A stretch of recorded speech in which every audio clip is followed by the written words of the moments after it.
یک поколение میگذارد ما уже ریشه کم میشیم. کسی پرسد که تو کی هستی، نسل تو کی هست، سر میخوریم که کی بودای بابای من، اجداد من کی بودای. از نسل اجداد خود دانید، از ملت خود فخر کنید. ملت ما ملت کوچک نیست، عادی نیست است. این ملت ما در روی دنیا پهن شده رفتگی است. این فخر است. و دومش این که در همین شهر کانیبادام یکان آدمای اتوریته نیستن. به عزت باشید. هیچگاه به ذلت سرخم نکنید. مردن بهتر است نگه در ذلت سرخم نکنید. دوستان و هموطنان، امروز خواستم درباره نام‌هایی که در تاجیکستان هست کمی صحبت کنم. نام‌های دو نامه میگن یا زاده میگن. مثال رستم امام علی. رستم نام خودش و امام علی نام پدرش. دلیر امام علی. و خطا نکنم سال 2007 پرزیدنت تاجیکستان نام خود را تغییر داده امام علی رحمان گذاشت. این اشاره که روسی و زمانه شورایی بود از اون دست کشید، نام‌های تاجیکی گذاشت. این خیلی خوب است. من این خیلی دستگیری میکنم که نام‌های تاجیکی باشد. ما باید از نام‌های روس‌ها دست کشیم. ولیکن اینجا یک چیز نازک هم هست، یک چیز مهم هم هست که باید اهمیت دهیم. چرا دو نامه؟ چرا ما نمیگذاریم امام علی رحمان شریفویچ شریف گذاریم نامش را؟ امام علی رحمان شریف، یعنی نسل و عائله را باید ذکر کنیم. همین چطور که ذکر کردم نازک است ولی که خیلی مهم است در جماعت برای نسل ملت ما خیلی فایده آور هست.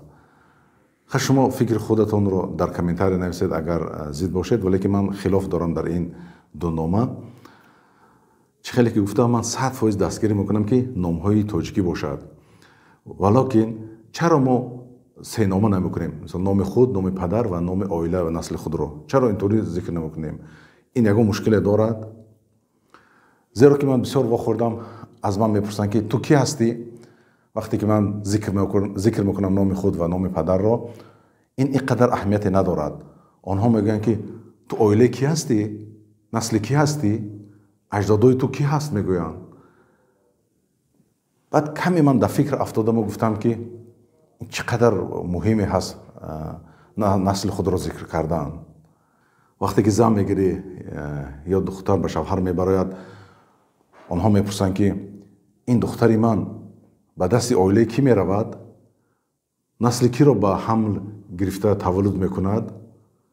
این خیلی سوالا میدهند. باور کنید این خیلی مهم است. برای ننگ و ناموس داشتن این خیلی مهم است. مثال میپرسند که عائله سامانیان، زود میفهمی که این یک عائله شاهان هستند. چند نسل هم نام سامان را گرفتند. این عائله عادلیان عادل هستند. زود این را میفهمی. همه شما میدونید که در شهر شما یک عائله کلان مشهور هستند. این چه خوبی دارد؟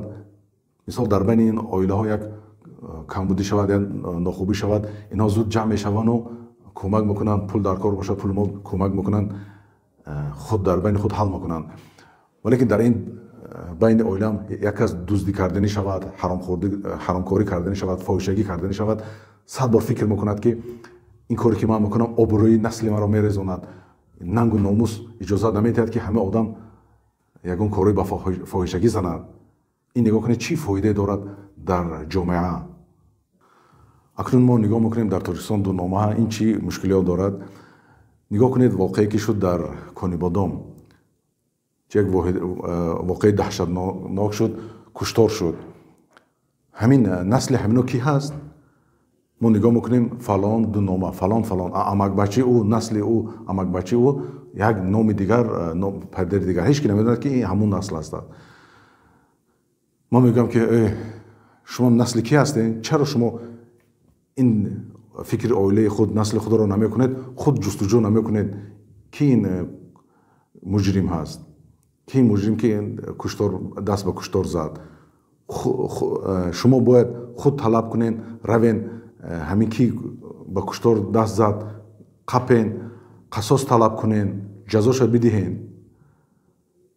شما فکر میکنین که هم ملیسه ها و پروکورورها غمی این حادثه که شد میخورن؟ نه برادر.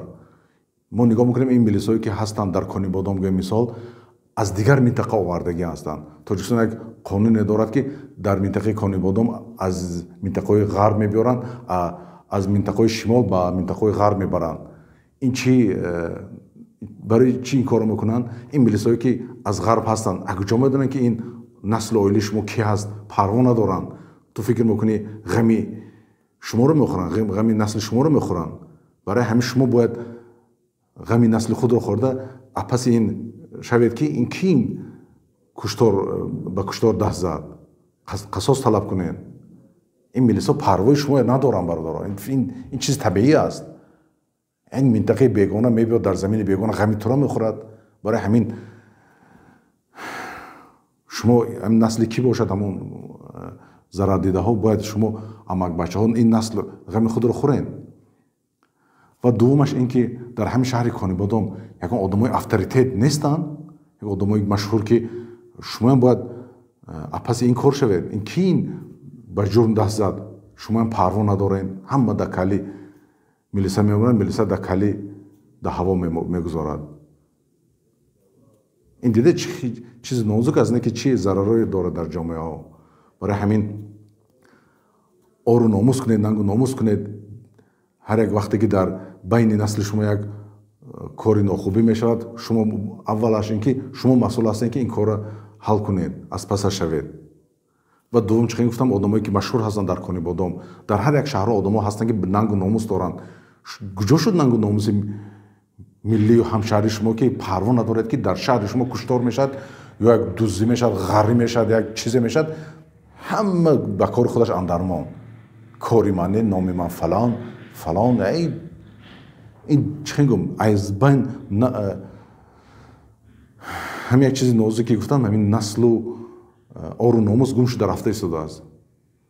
ولیکن دین اسلام، ما ملت تاجیک ما هم وقتای سامانی هم گوییم پیش و حاضر یک نسلی بودن که هیچ اجازه نمیدن که در نسلشون یک کاری بعدی شود اینا خاموش نشینن. یا شما وقتی که دخترتون به یک کس میدهید حتما میپرسید که این دختری من کجا رفته است، نسل کی رو به حملش میگیرد تولد میکند. من در مهاجرت جایی که من زندگی میکنم وقتی که میپرسی که شما کی هستین، اولی که ذکر میکند میگد من عائله فلانی هستم، میگد سعید عیسی هستم. میگد همین وقتی که نام سعید عیسی میشنوید همین همه میدوند که این کی عائله چی مشهور است. یک تیش نمیگذارد که دیگه نسل عائلش در یگان محتاج باشد و اینو اهمیت نداده باشند. چی یک فایده داره در جامعه. یا من در قطر میبینید همه یک عائله هستند، هیچگاه نمیگذارند که یک کس ضرر کند یا اون به کسی ضرر کنند. دوستان و هموطنان، خلاصه اینکه من دعوا دارم که شما نام تاجیک سه نامه مانه، نام خود، نام پدر، نام نسل خود رو گذارین. این خیلی فایده کلان دارد. اگر ما این دو نامه رفتن گیریم باور کنید یک پکلی نمیگذارد، موج ریشه کم میشیم. کسی پرسد که تو کی هستی، نسل تو کی است، سر میخوریم که کی بودای بابای من، اجداد من کی بودای. والله اعلم، شاید من خطا کنم ولیکن یک رشک من آمده شده است که ملت تاجیک ما ریشه کن شده شده است. ما نگذاریم این کار را. شاید همطوری باشد یا من خطا کردم. فکر خود رو در کامنتار نویسین. از نسل اجداد خود دانین، از ملت خود فخر کنید. ملت ما ملت کوچک نیست، عادی نیست است. این ملت ما در روی دنیا پهن شده رفتگی است.